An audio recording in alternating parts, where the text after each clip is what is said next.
2030 నాటికి భారతదేశంలో సాఫ్ట్వేర్ జాబులు ఉండవు, అంతం అవబోతున్నాయి. కొత్తగా చాలా డేంజర్లో పడబోతున్నాయి. ఇంకా సాఫ్ట్వేర్ అంతమే, దీని బదులు ఏఐ టూల్స్ వస్తున్నాయి. ఈవెన్ కోడ్ అనే లాంగ్వేజే ఇంకా ఉండదని చాలామంది చెప్తున్నారు. ఇప్పుడు కోడింగ్ అనేది అత్యంత భారతీయులు ప్రాముఖ్యత ఏంటంటే కోడింగ్లో నెంబర్ 1 ఎవరంటే ఇండియన్ సాఫ్ట్వేర్ ఇంజనీర్స్.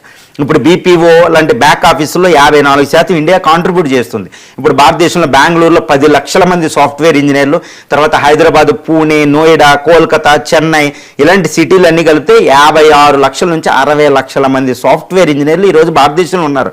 234 బిలియన్ డాలర్లు మనం ఎగుమతి చేస్తున్నాం. ఇవన్నీ 2030 నాటికి ఇవన్నీ అంటే ఇప్పుడు హైదరాబాద్లో హైటెక్ సిటీలు, బెంగళూరులో హైటెక్ సిటీలు అన్నీ కనుమరగవబోతున్నాయి. ఎందుకంటే చాలా దారుణమైన పరిస్థితులు. అందుకనే స్పా అపోకలిప్స్ అనే పదాన్ని ఉపయోగించారు. అపోకలిప్స్ అంటే ఒక ప్రళయం అనమాట. స్పా అంటే కొనుగోలుకి సంబంధించిన, సాఫ్ట్వేర్కి ఇంకా కొనుగోలు లేవు.